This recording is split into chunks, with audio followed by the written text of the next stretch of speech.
Good morning. It's Friday, August 1st. The multi-front war in the Middle East is now 665 days old.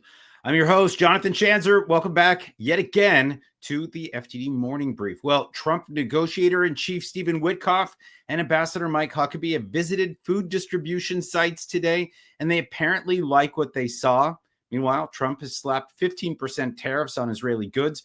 Israeli and U.S. officials are reportedly no longer interested in partial hostage deals with Hamas. This comes as Islamic Jihad published a video of hostage Ram Braslavsky, which sparked significant concern about his well-being.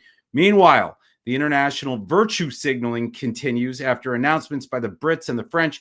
We're hearing that Australia and Portugal are now considering their recognition of a Palestinian state. Even Germany was talking about it, although it's now clear that Berlin is mostly just losing patience with the status quo. But seriously, folks, what a time to be alive. The idiocy here is simply astounding. Recognizing the government in the West Bank won't fix Gaza, but getting rid of Hamas will fix Gaza. And for some reason, none of these countries have called for Hamas's ouster, not once since October 7th. Occam's razor, folks. Try shaving with it sometime. I highly recommend. Today's guest is former Israeli ambassador to the U.S., Michael Oren. He's an IDF veteran, a trained historian, a seasoned diplomat, a New York Times bestselling author, and an all-around good guy. He's the one I want to hear from when Israel comes under diplomatic fire, and Israel is under diplomatic fire. So buckle up and get ready for what should be a fascinating conversation. The Gaza debate rages on, and Israel continues to take a beating. First, let's all acknowledge that it doesn't matter what Israel does. It's going to get hammered in the media, full stop. I mean, we weren't even a full day out of the 10/7 attacks before the jackals began accusing Israel of genocide in Gaza. The BBC and the New York Times have been particularly shameful. Let's also acknowledge that what differentiates Israel from the rest of the Middle East are its core values. The ethos of the IDF reflect those values. And those values explain the strong bond between Israel and the United States, among others. So now Israel's on the receiving end of some serious allegations. I happen to believe that there is food insecurity. I also happen to believe that there is an information operation underway to undermine Israel's global image. But it doesn't matter what I believe. Israel simply must rise to the occasion. The government must show its detractors and its citizens that Israel's core values are still guiding the country's policies and war plans. I understand the temptation to dismiss Israel's critics because they clearly don't care about the truth, but Israel must adhere to those values. They're what makes the country special and different in the Middle East. So pause the fighting, let in the food, and then return to the war when conditions allow it. Don't stop fighting for the hostages, and don't stop fighting for what we all know is right, both on and off the battlefield. Now for your headlines.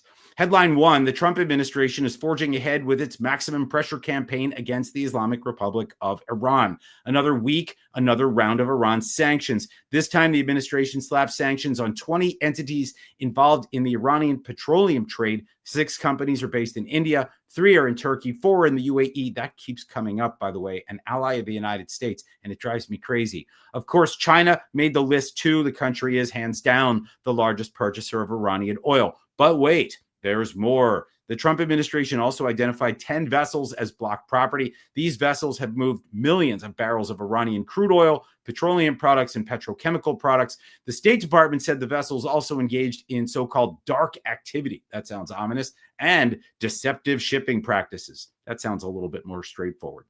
Headline 2, in more sanctions news, the Trump administration sanctioned the Palestine Liberation Organization and the Palestinian Authority.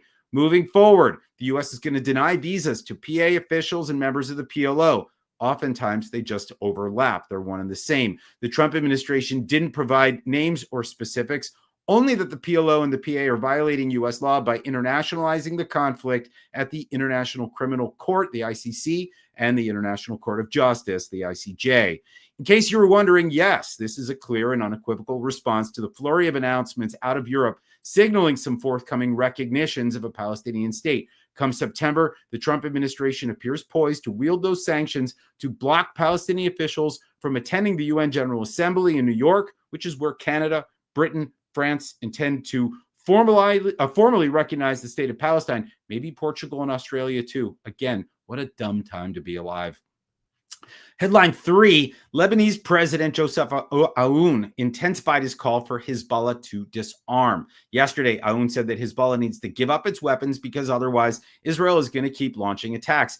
And he's right, because as if on cue, Israel took out Hezbollah weapons facilities and an explosive manufacturing site in southern Lebanon. But the Israelis have been clear they would rather not have to do this. Israel wants the Lebanese government to establish a monopoly on weapons, and so does the government in Beirut. In fact, they're planning to discuss this matter at a cabinet meeting next week. But let's be real, they need to do more than talk. Meanwhile, the U.S. has offered a roadmap for Hezbollah's disarmament. Beirut has some amendments, which officials will discuss at that cabinet meeting next week. Lebanon's main demands are for Israel to stop the strikes and withdraw from southern Lebanon. And that won't happen until Hezbollah's disarmed. So we've got some chicken and egg stuff going on here. And interestingly, the government is calling for that disarmament, but the Iranian proxy doesn't like that very much. In fact, earlier this week, Hezbollah Secretary General Naim Qassem gave a televised speech during which he argued against disarmament. Believe it or not, I still think this thing could shake out the right way, but it will require some serious will on the part of Lebanon, Israel, and the United States. All right, it's time for my conversation now with Ambassador Michael Oren. Excited for this, so let's bring him on to our virtual stage. Welcome to the program, Michael Oren. Welcome. Good to be back, Jonathan. Hello. Awesome to have you. All right. Simple questions for you today, which I suspect will spark some not simple answers. First, is there food insecurity in Gaza by your estimation? I think there's food insecurity among certain segments of the population in certain parts of Gaza. There may have been people who have starved, perhaps even starved to death. But having said that, that is a massive distance from saying that Israel has a deliberate policy of starvation, which is serving an ultimate policy of genocide in Gaza, which is the implication of much of the Western press, parts of Western governments. They're imputing to us a totally demonic, satanic act of destroying or annihilating the entire Palestinian people by starving to death. And that is patently, emphatically untrue. Okay.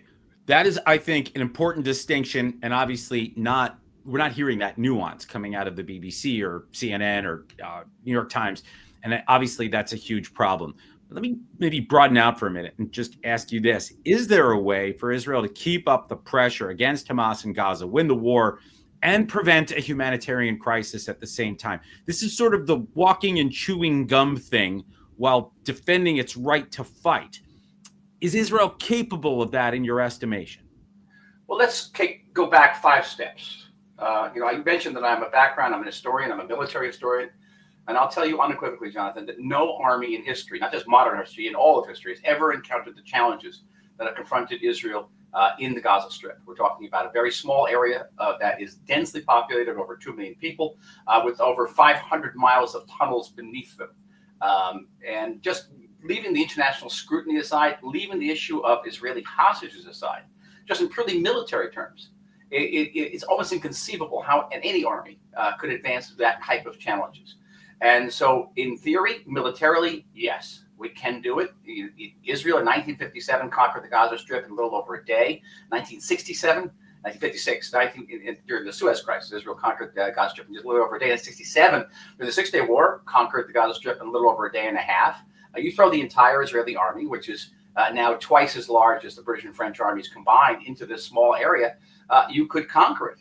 But then you have this issue that you're fighting a war not just above ground, but also below ground. You're fighting ground with these hundreds of thousands of civilians, and of course the Israeli hostages, and have a very special role in Israel's society and Israel's military thinking.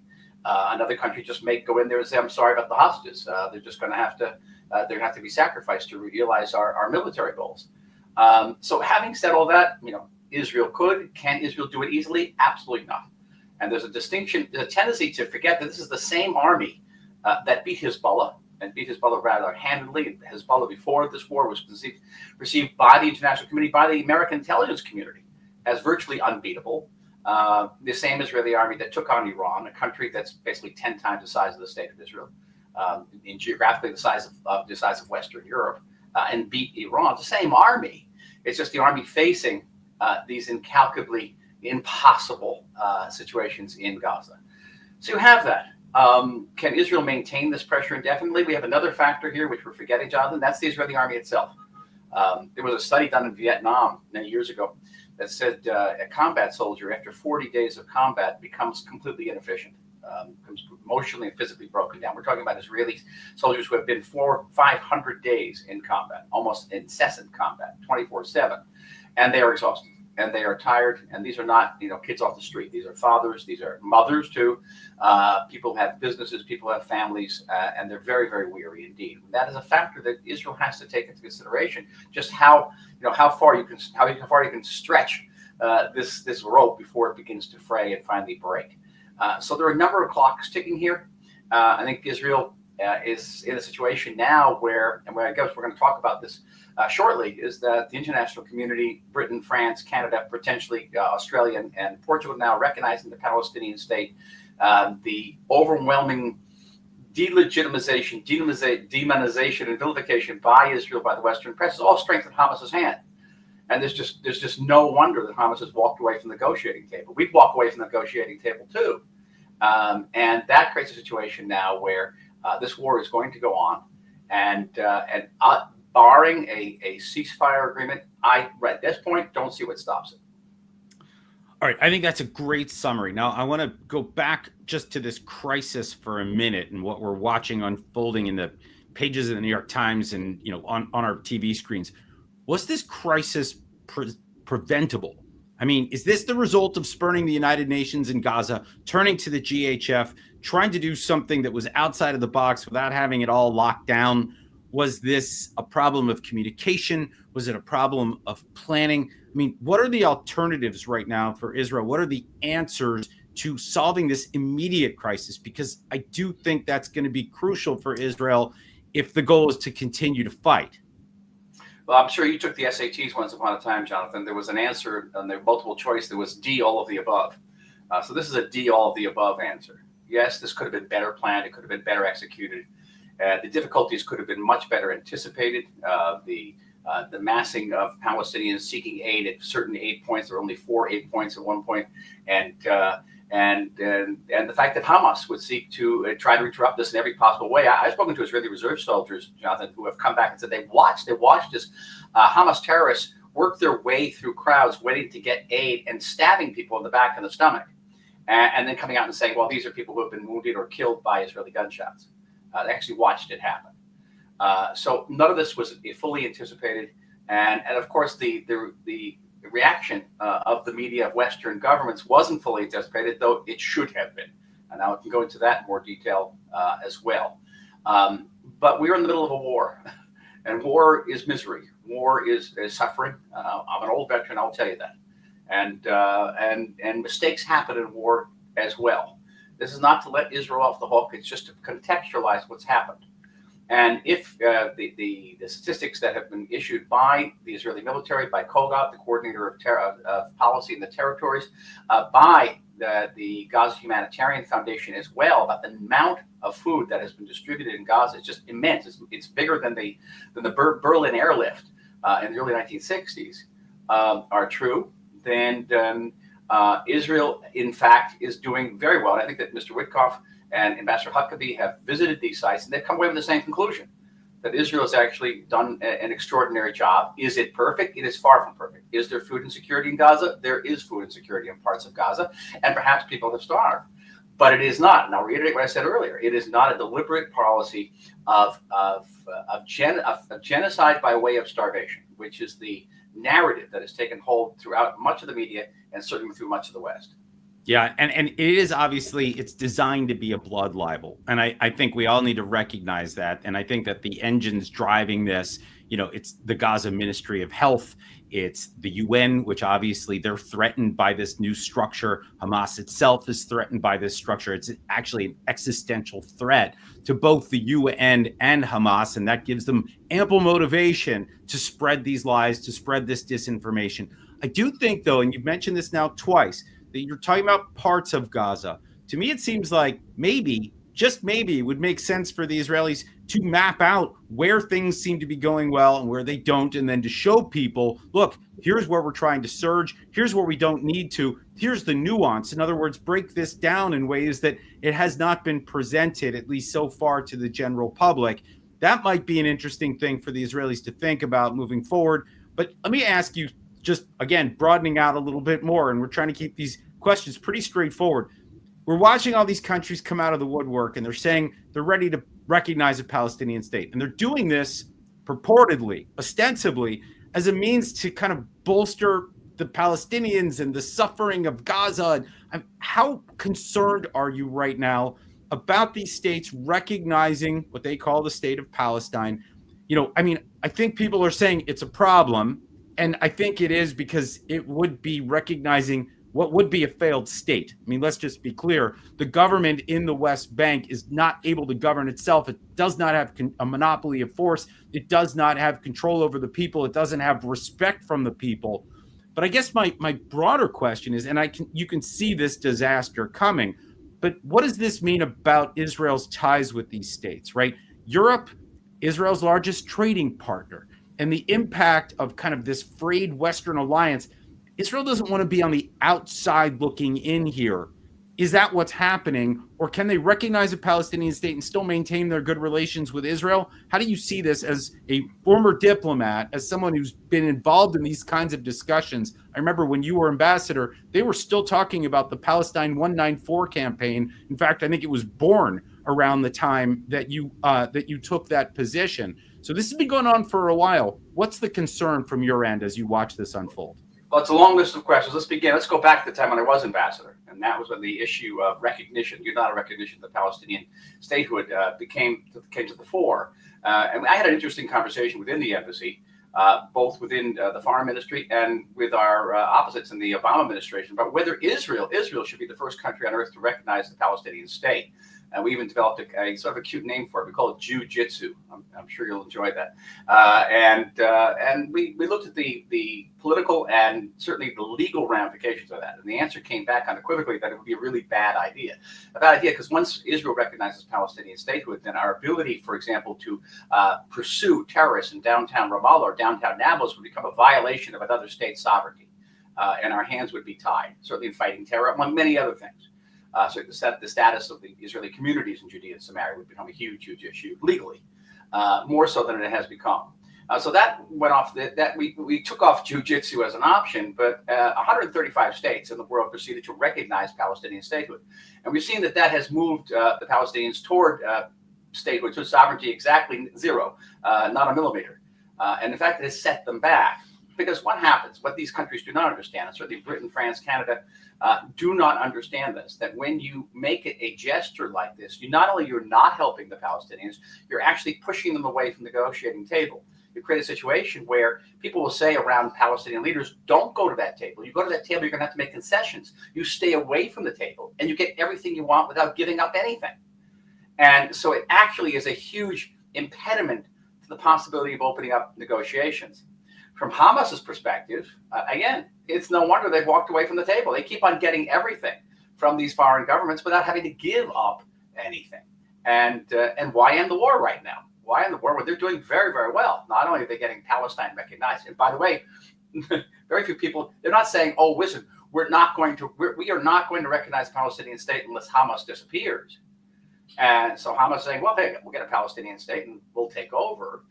But moreover, they're not even mentioning the hostages, any of these notions, any of these movements to recognize Palestinian state. So why would Hamas give up?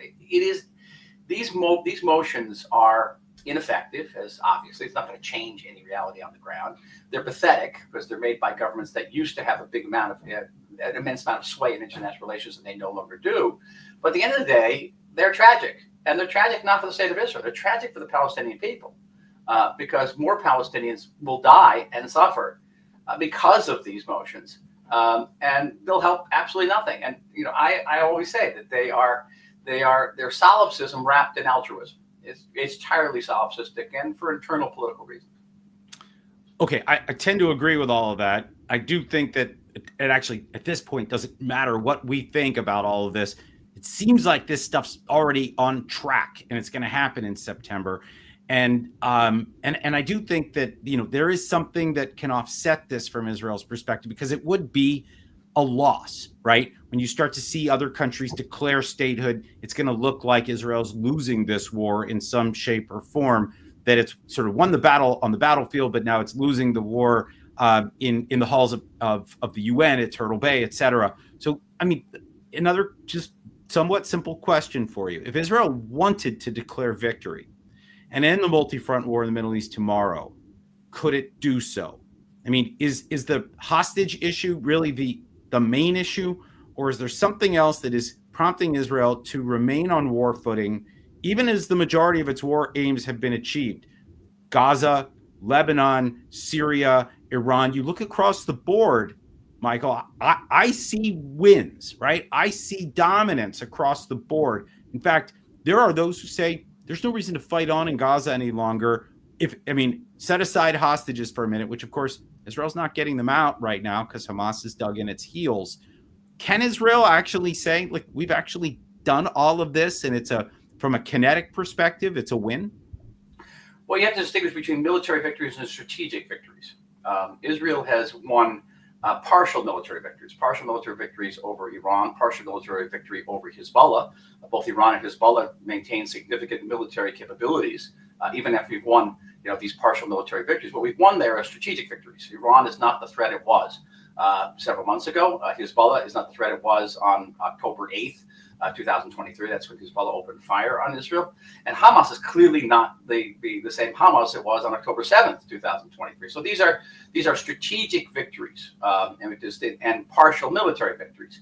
With Hamas, the situation is a little bit more complex, and I'll be a little bit more granular about it. And that is, it's not just the hostages. Israel could say, okay, the war's over starting today, and we're not getting the hostages back. And frankly, even if we could reach a ceasefire deal with Hamas not going to give up all the hostages. They're evil, but they're not stupid. And they know the minute they get up the last hostages, we're going to go in there and kill them. So they're always going to keep some for quote unquote, a rainy day. They'll try to tie our hands with a Security Council resolution, or they'll try to hide us, because again, they're not stupid. But the big question is, can we declare a strategic victory over Hamas by ending the war today, the way we have a strategic victory over Iran and Hezbollah? And it may not be the same. For example, people may not be willing to go back and resettle in the Gaza envelope if they feel that Hamas is going to come out of the tunnels and reorganize, rearm, and launch the next October 7th, as their leaders say they will. They'll say they'll do it 10,000 times. But there's a broader question. If Islamic extremism, if jihadism is perceived as winning a victory over Israel, then the Judea and Samaria may go up in flames. That countries around us may be destabilized. Our ability to make peace and to add countries to the Abraham Accords will be greatly diminished, because these countries have joined the Abraham Accords not because they love us, but because we're strong, because they perceive that Israel is being victorious over both Sunni extremism and Shiite extremism. And truly, one of the truly mind-boggling aspects of the French decision, of the British decision.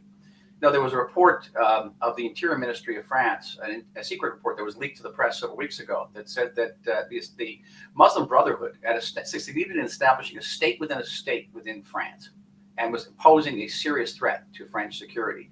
Well, Hamas is a branch of the Muslim Brotherhood. If the Muslim Brotherhood declares victory in Gaza, what does that mean for France? What does it mean for Great Britain? These are strategic threats to these countries. So if you're sitting in the prime minister's seat and you see things, you have a 360-degree view, you may see down the road more difficulties than just saying, okay, we're going to stop fighting the way we stopped fighting in Lebanon, the way we stopped fighting in Iran, and declare a strategic victory, even though our military victory was partial. In Gaza, it's more complicated. Really interesting take, and I tend to agree with it. All right, I got one last question for you, Michael, before we let you go. You're an historian. You are an author of history books. We've all been watching history unfold in real time, right? This has been, for the last year and a half, we're living history. It's what I tell our interns. It's what I tell my kids, that some people read it and some people live it. We're living it right now. At some point, you're probably going to write about this. When we look at this particular moment, this sort of crisis-laden, pressurized moment for Israel, how many pages are you devoting to it? Is this a chapter? Is it just a blip on the radar? sort of when you write out this full history, how does this moment fit in? So, full disclosure, I am writing a book about the war. There are How about, to figure you over would. 600 books right now about October 7th. Over 600 books. There's no book about the war. I'm aspiring to write that book, and I recently convinced my editor to expand it from 400 pages to 500 pages. That 400 pages will not do it, and we don't even know the end of this war yet. And October 7th takes up maybe 30, 40 pages of this book. One of the great challenges that ever faces an author, getting this hundreds and hundreds, in some cases thousands of pages of testimonies about October 7th into 30 pages. A tremendous challenge. The reason I've taken on the book is because, precisely what you said, because this is an historic juncture that is every bit as transformative as 1967, if not more so. That the Middle East is never going to look the same again. And perhaps international relations, international balance of power will never look the same again. We don't know at this juncture just how much it's going to be transformed. But just look at what has happened now in terms of Iran. Syria, a major Middle Eastern power, is no more. Israel was perceived as a diminishing decline as a regional power. Now it is perceived as the sort of the unequivocal, unassailable regional power. And the United States is back. The United States is having retreated from the Middle East in recent years with the Russians, the Iranians, the Turks, and the Chinese filling that vacuum. The United States is back. And that is a profound change. So we don't know yet. But what we are clearly living through is deeply historical times. And everything hangs in the balance right now, Jonathan. If this is played right, then the Middle East will look forward to a time when Israel will have peace with Lebanon. We talked about that, or you mentioned it earlier. The peace could definitely have peace with Lebanon. Could have peace with some form of Syrian government, perhaps potentially down the line, even see peace between Israel and Iran, expanded Abraham Accords, a renewed Pax Americana. All that is possible if the right decisions are made and that Israel can remain strong. And that's no small thing. I've written an article, you may see in the next couple of days, but it makes the case that Mr. Sinwar, Yahya Sinwar, the head of Hamas, the late head of Hamas, made 3 bets in going to war on October 7th. One, he bet on continued divisions within Israeli society. He bet on the fact that when Hamas attacked, the entire Muslim world would attack Israel. And both those bets were basically busts. They weren't true. Right? We united very, very quickly after October 7th. The Muslim world did not come to Hamas's aid. But he made a 3rd bet, and it was an interesting bet. And on this bet, he hit the jackpot.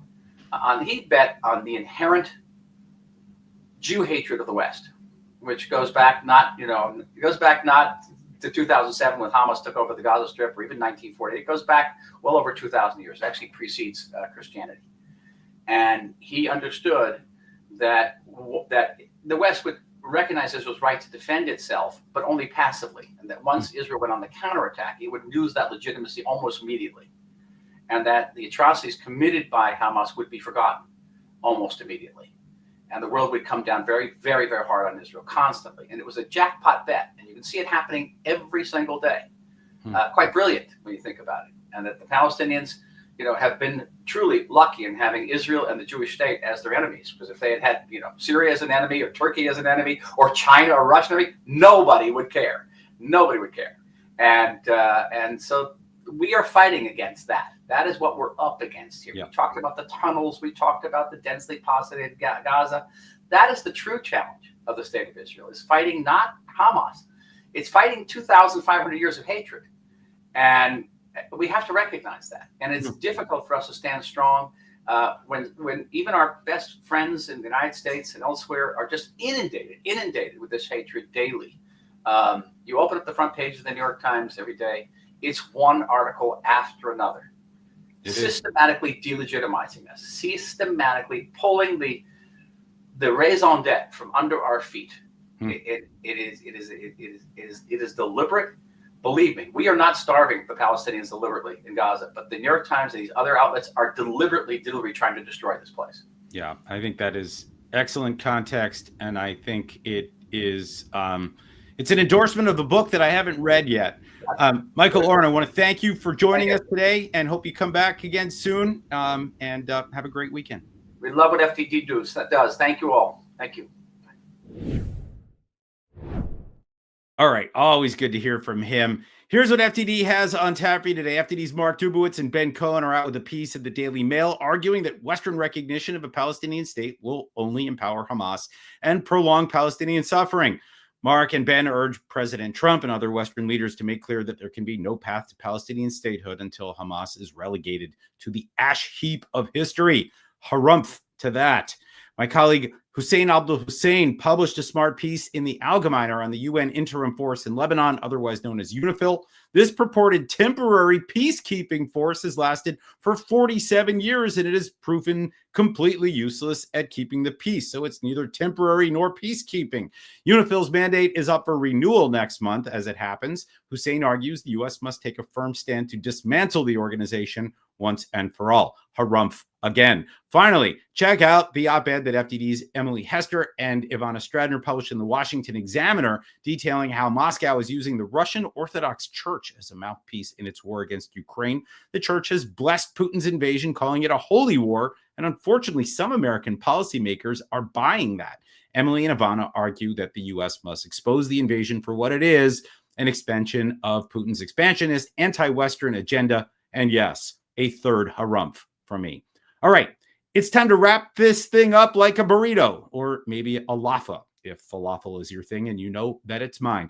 Here's your end of week reminder to check out the expert analysis on our website, read our quick takes on X, or watch the videos we post on Instagram and YouTube. You can and should make that tax-deductible donation anytime at fdd.org/invest. Tune in Monday for another episode of the FDD Morning Brief. It'll be great, I promise. Until then, have an excellent weekend. As ever, I'm Jonathan Schanzer signing off for FDD.